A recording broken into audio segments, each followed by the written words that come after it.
peuple croyant en eux, élection c'est là. Votez-moi. Brave le soleil et la pluie, en chantant les louanges, c'était centré déchis pour leur cause. Votez-moi. Élection c'est là. Élection c'est là. Élection c'est là. Ah, na, na, na, na. Élection c'est là. Élection c'est là. Élection c'est là. Ah, na, na. Élection c'est là. Virezio, virezio, yeah. Virezio, sini le sagia mansu sini. Allez, aki, oh, oh, oh. Virezio, virezio, virezio, yeah. Virezio, sini le sagia mansu sini.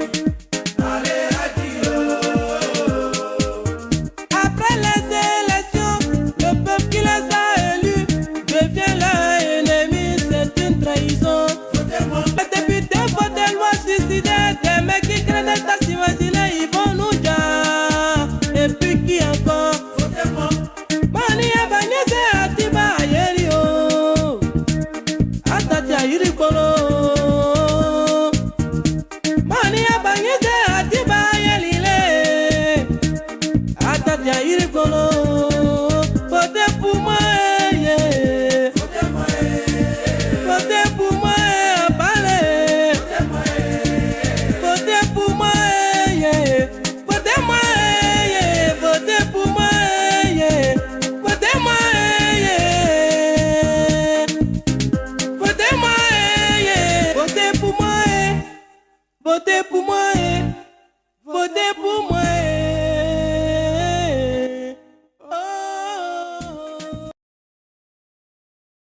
Hello, I'm Catherine Biarahanga, presenter and correspondent for the BBC News Channel, and this is the interview from the BBC World Service, the best conversations coming out of the BBC, people shaping our world from all over the world.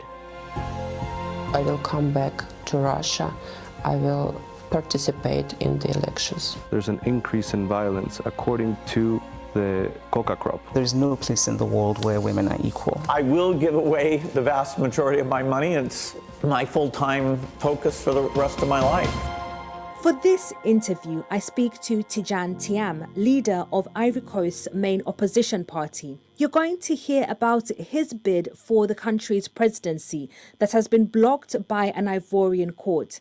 Mr. Thiam, a former chief executive of Crédit Suisse, says the decision to bar him from the presidential ballot is politically motivated, a claim firmly denied by the Ivorian government. In this conversation, he defends himself against critics who say he is not well known in the country, and also sets out his ideas to grow the Ivorian economy through investment and technology. Since the turn of the century, Ivory Coast has suffered 2 civil wars, but has a high level of income compared to its West African neighbours. But Tidjane Thiam says historical violence in the country has held back its development, and he also believes the current row over his candidacy is deeply damaging to its reputation and prospects. An investor told me this sentence, which really stayed with me. He said, look, if you cannot tell me that I can come to this country and sue a president's son or daughter and have a chance of winning, I won't come. So the rule of law, when I'm fighting here to say that it's not for the regime to choose who runs opposition parties, it's not for the regime to eliminate opposition leaders, that is not stability. That is exactly what will scare investors away. Welcome to the interview from the BBC World Service with Tidjane Thiam. I love my country. I have represented it, I believe, proudly throughout my life and my career. And I'm a proud African. I think Africa is a wonderful continent. I left my country really in difficult circumstances in 93, 94. And when the coup happened in December 99, I was devastated.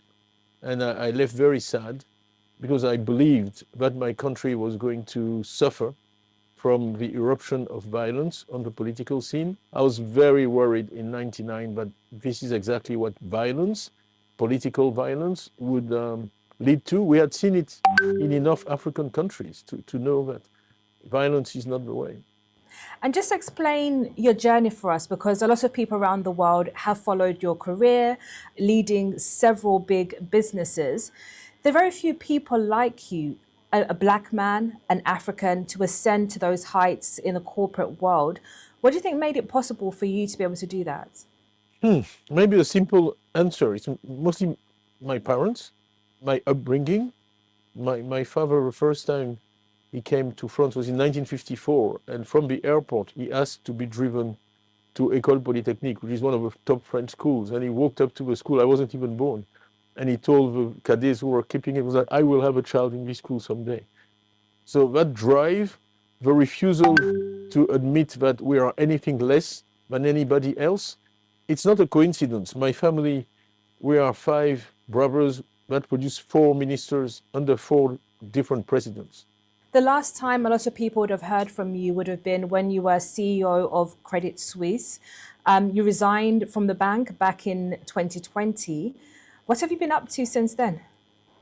President Ramaphosa from South Africa called me, and this was just when COVID was starting, and asked me if I would accept to be an African Union Special Envoy on COVID. We also worked a lot on the debt issues, so that was one thing I did. We acquired a solar company in California, and I'm working on bringing that capability to Africa, because I think solar is a big part of the answer to a lot of the poverty challenges in Africa. You know, it's the ideal solution for a lot of remote areas in Africa where we cannot draw an electric line. Those solar panels, the cost of a solar panel has gone down by 300 times in the last 30 years. So it's become very competitive. It's clean energy, and it's a solution to many, many problems. You return to Ivory Coast. You're not in Ivory Coast today, but you return to politics in the country. You were elected leader of your party, an opposition party, and declared your intention to stand for president. A court in the commercial capital Abidjan has now ruled that you are to be struck off from the electoral register, which means that you can't stand as president. You can't appeal this decision. This puts you in an impossible position now. Well, I think it can be described as a weakness in Ivory Coast democracy and legal system. The way the system works is I'm on the electoral roll. Anybody can challenge that. And that decision to strike me off has been made and legally is final. But now we filed a recourse. We think the decision is flawed. The Ivory Coast law is very clear. Nationality matters can only be addressed by the general prosecutor. So that judge simply did not have the power to make the determination she has made. So you're challenging the process, but questions around your nationality remain. You've renounced your French citizenship. Where does this leave you in terms of which nationality you hold today? It was very unclear, and I was potentially stateless, which is why I've been stuck in Paris. But the Department of Justice announced that I'm Ivorian. They're saying that in 1987, when I was given French citizenship, I lost my Ivorian citizenship. So until 2025, so for 38 years, I was not Ivorian. And on March 19th, when I renounced my French citizenship, I became Ivorian again. This is a process that is not quite well understood, so we're trying to get a clarification on all that. But the bottom line is, I was born an Ivorian. So what's happened is that they dug out a 1961 law that has never been applied to anybody. But in theory says that if you take another nationality, you lose your Ivory Coast citizenship.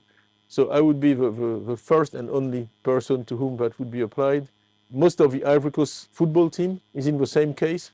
So if we apply the law the way they just applied it to me, we have to give the cup back to Nigeria because half the team was not Ivorian. So it's a political incident. I think it's not good for our image. It's not good for our country. And I wish we could move beyond that stage and talk about what really matters for Ivorians, which is the question I always ask. This government has been in power for 15 years. Do they deserve 5 more?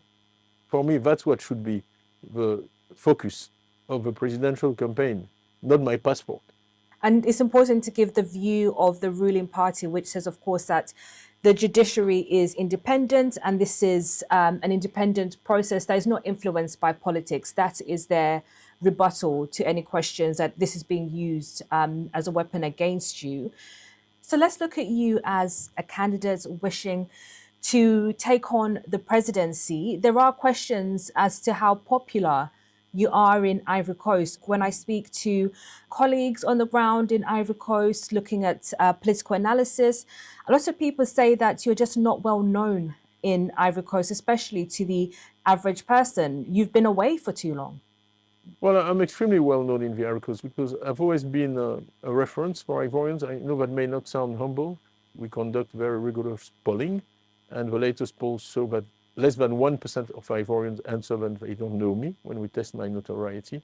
And I tested above all the other politicians in terms of favorability and awareness. So I think this is a red herring.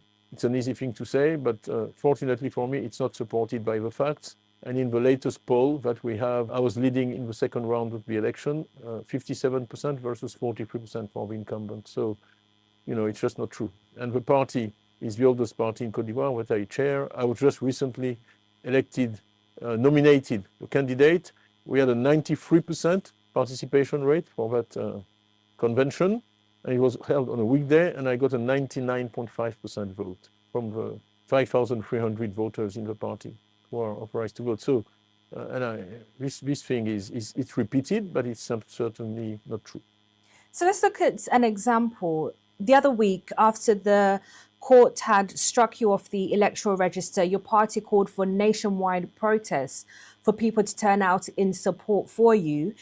In the end, according to some people on the ground, only a few hundred people turned out in the commercial capital, Abidjan. So it doesn't look like there is, a groundswell of support for you people who share your outrage as being struck off the electoral and possibly not being able to stand as president.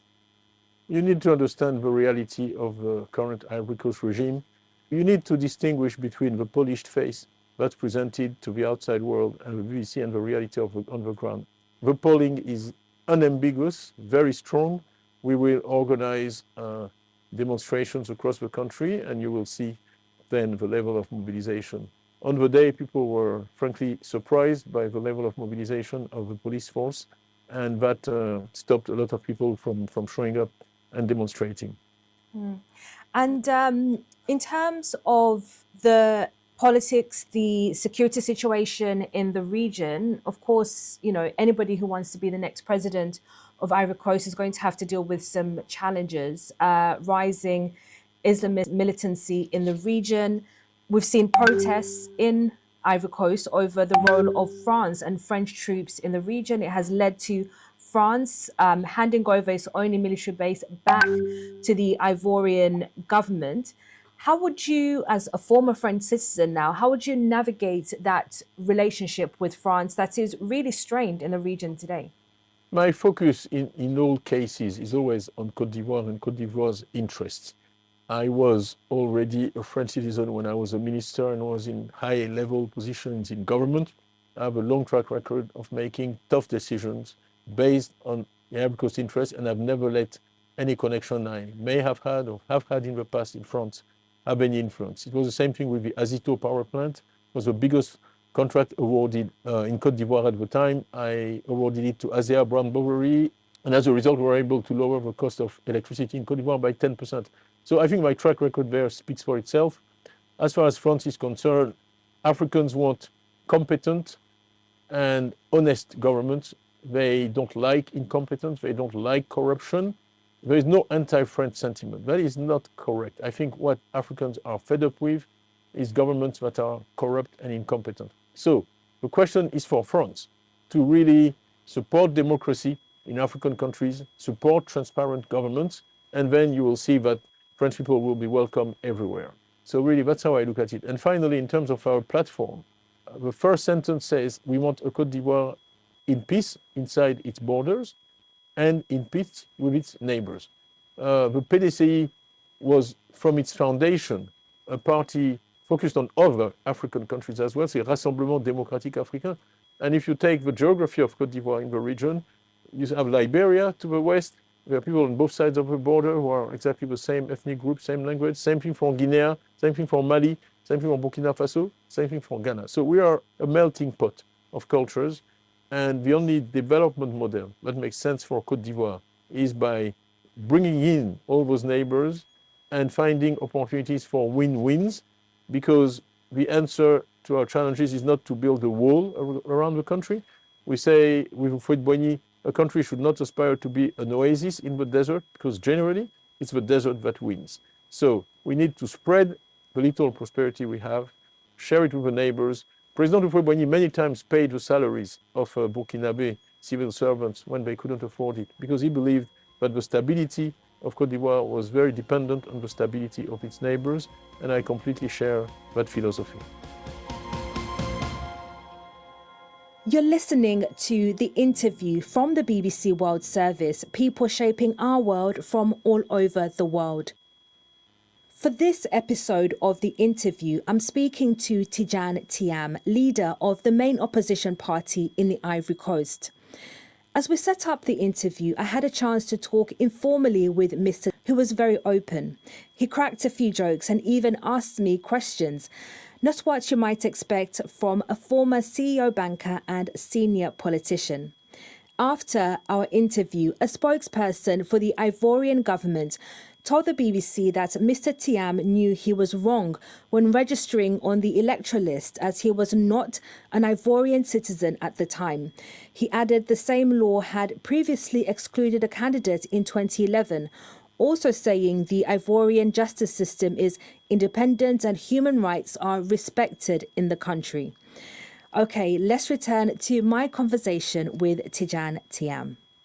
Looking at policies, politics, how you would navigate certain issues within Ivory Coast, just to get a sense of what you think about what's happening on the global stage. You've met Donald Trump before, you've talked about having dinner with him, about still maintaining relationships with people around him. How would you assess the impact of his tariffs, and did you expect them to go as far as they did?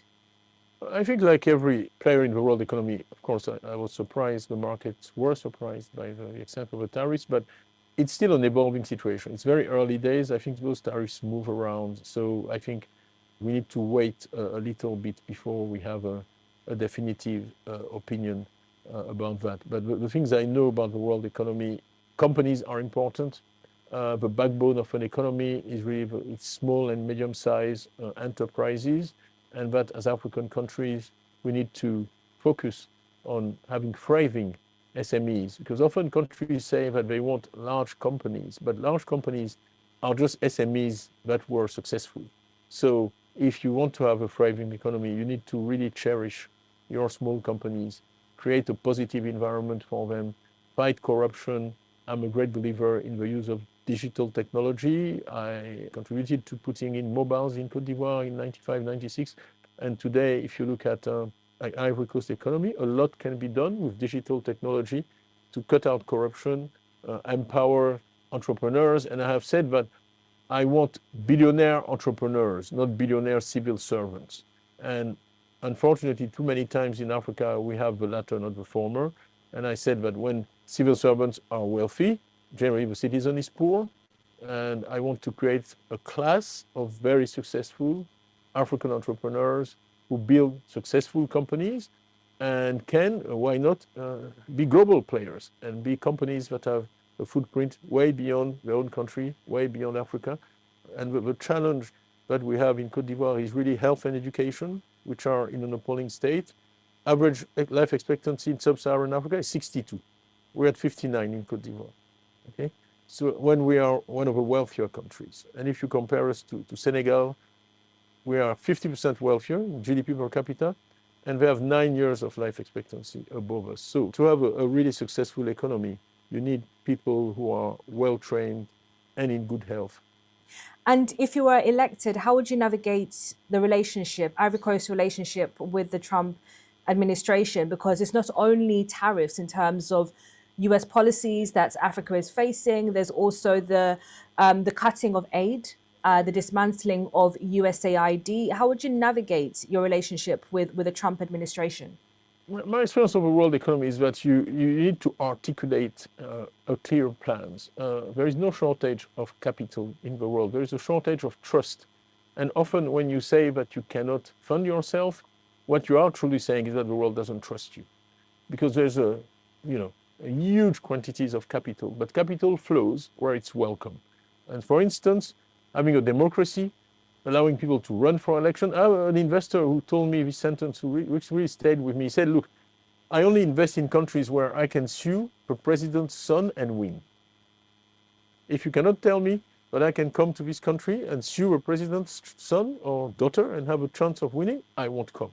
So the rule of law, when I'm fighting here to say that it's not for the regime to choose who runs opposition parties, it's not for the regime to eliminate opposition leaders, that is not stability. That is exactly what will scare investors away. Investors need to know that whoever is in power, their investment is safe.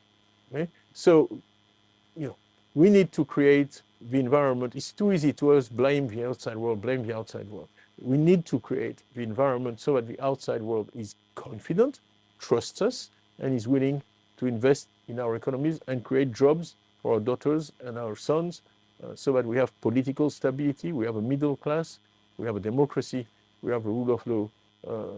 It's a well-trodden path. We know what needs to be done. A number of countries have done it, and we in Africa need to do it. You still, of course, have a lot of international relationships, of course, from your time in business. How are you leveraging those relationships in terms of your politics and possibly the kind of policies you might want to implement in Ivory Coast? I really believe in markets. I'm very clear. I'm for a market economy, and I want a thriving private sector. In Côte d'Ivoire, if you poll people, the first concern of Ivorians is youth unemployment. Youth unemployment. The fact that our economy doesn't create enough jobs for the young people. And at the core of my platform, there is SME promotion and really organizing better, funding better the informal sector, which is 90% of the Ivory Coast economy.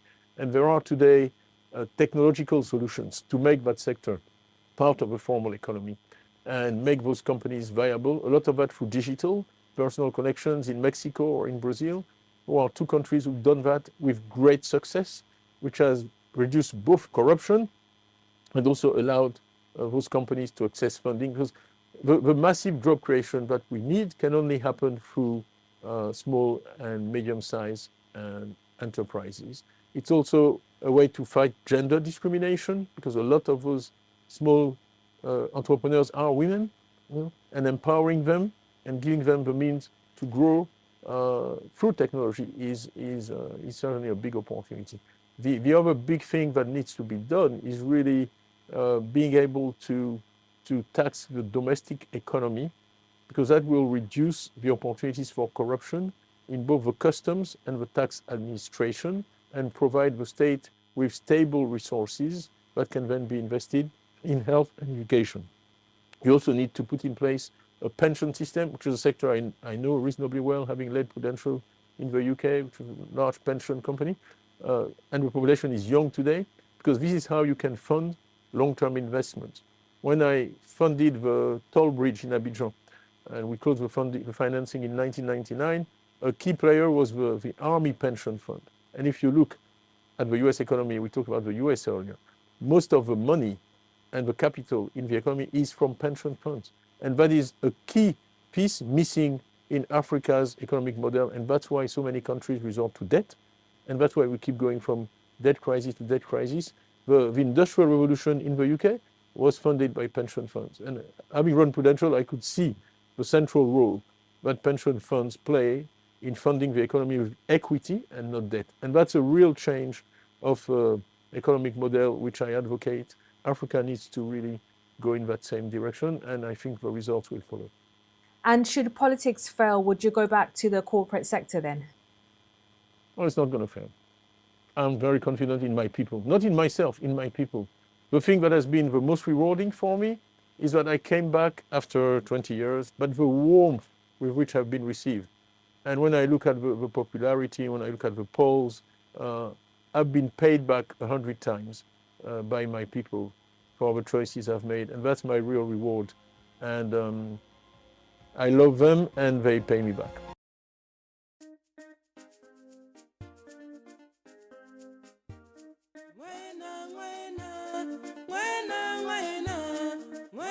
When nanga ena